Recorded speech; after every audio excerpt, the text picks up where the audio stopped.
if I were 30 again, what are the 10 most valuable things that I wish I could know then to make me a better project professional faster?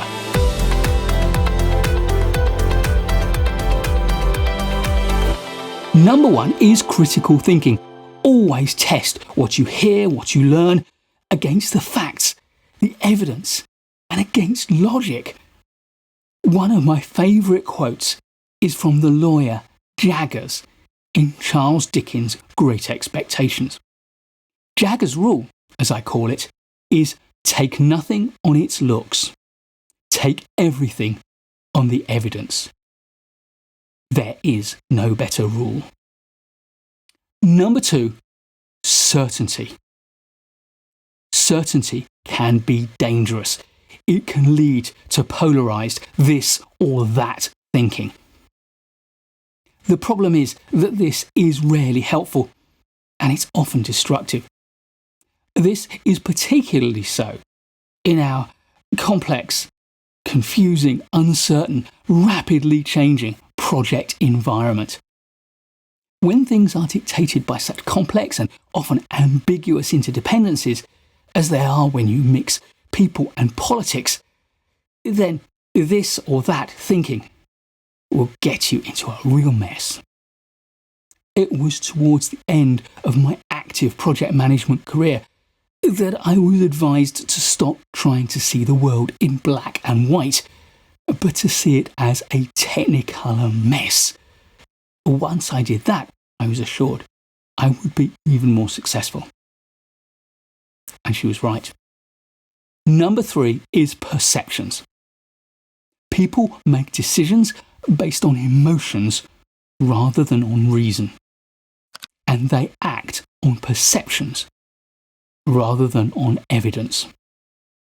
People use reason and evidence to justify their decisions and the actions they take.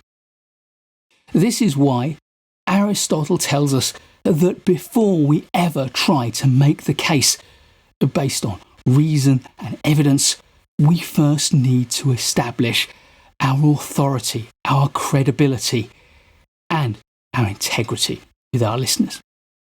And when we made our case, we also need to appeal to emotion, or pathos in the Greek. An influential argument starts with character, then it delivers reason and evidence, but always ends with emotion. That way you give people everything they need. They give you a reason to believe you, they give you an emotional reason to act, and they give you the rational justification that they can give themselves and the people around them. Number 4 is relationships. If you haven't already done so, then start building relationships now. Work constantly to build and maintain the relationships that you have. And don't be seduced into trying to focus early on your career on the relationships with the senior people who are going to often be reluctant to engage in building relationships with junior people like yourself. This is hard work. It can be very valuable, but it can take a lot of your time. Rather, focus on building lots of relationships with more junior people at your level and even at levels below. That way, as you rise in your career, so too will many of those people, and they will remember you from when you befriended them, did them favours and built a relationship with them early in their career. That way, as your career matures, you'll find that you have an armful of strong, powerful relationships with strong, powerful people. Number 5, schoolyard.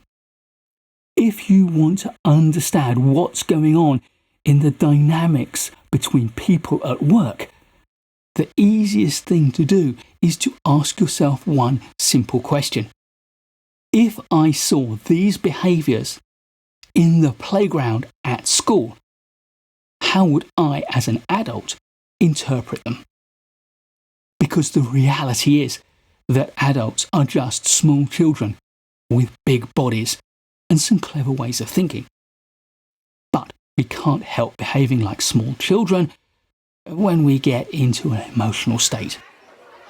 Schoolyard behaviour persists in the workplace, and the easiest way to understand it is to recognise it for what it is.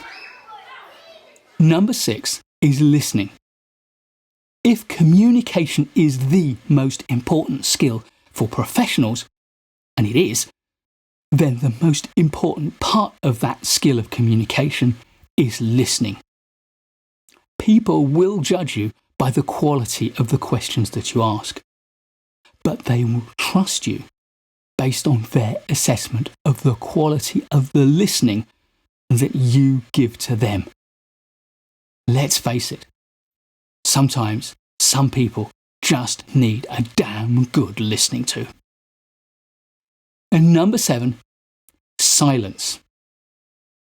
In any interaction, the person who is most comfortable with silence will have a natural advantage and will be able often to dominate the dialogue. In silence, you can process what you have heard.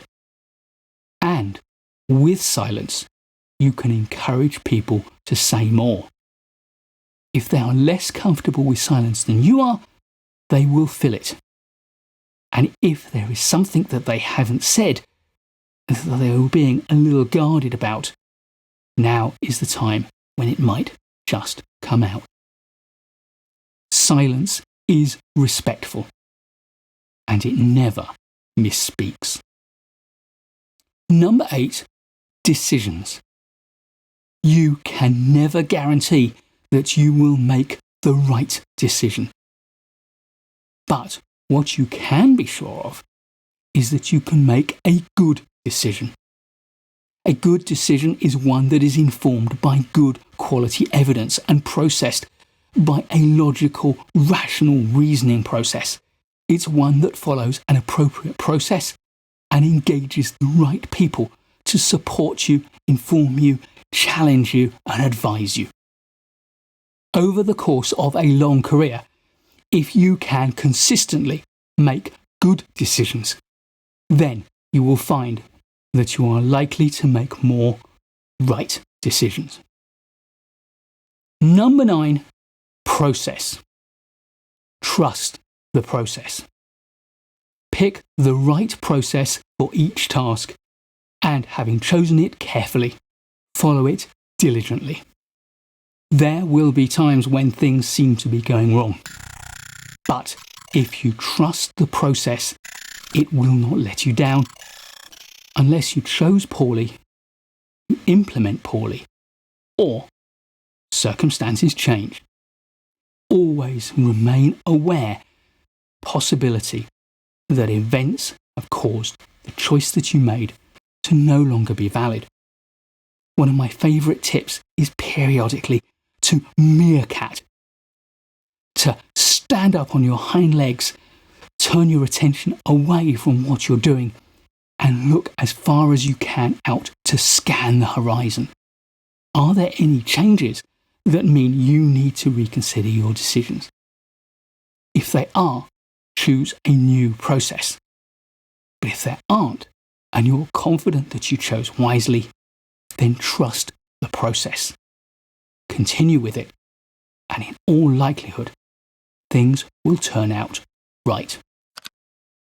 I struggled to find a number 10, but I worked the process that has always worked for me. And in working that process, I realised that that process is number 10, separation.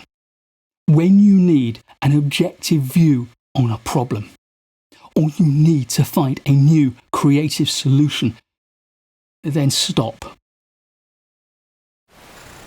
Stop what you're doing and take a break. Get away from it, because your brain is constantly working on solving the problems that are relevant to you now. The problem is, whilst you're focused on doing, it can only dedicate part of its time to it. Taking a break gives it the time to find the problem. But critically, after you've taken a bit of a break, you need to take a complete enough break so that in the silence, your unconscious mind can whisper the answer to you. That's why so many of us have our best ideas in the shower, over a cup of coffee on our own, or going for a walk, for example. So, whatever works for you, let that idea brew in your mind, and then take a big enough break to let the idea bubble to the surface. I don't know if these 10 ideas would have made me a better project professional, or would have made me a better project professional faster. But I believe that each one of them has really contributed to the work that I've done over the last 10 years. And if any of them can contribute to you growing your career, then I will be very pleased indeed. And if you find them useful, do let me know in the comments. Indeed, if you have any tips of your own to share, please do add them to the comments. And please give this video a like if you've learned from it or enjoyed it. I'll be making loads more great project management videos for you, so please do subscribe to the channel and hit the notification bell so you don't miss any. And I'll look forward to seeing you in the next one.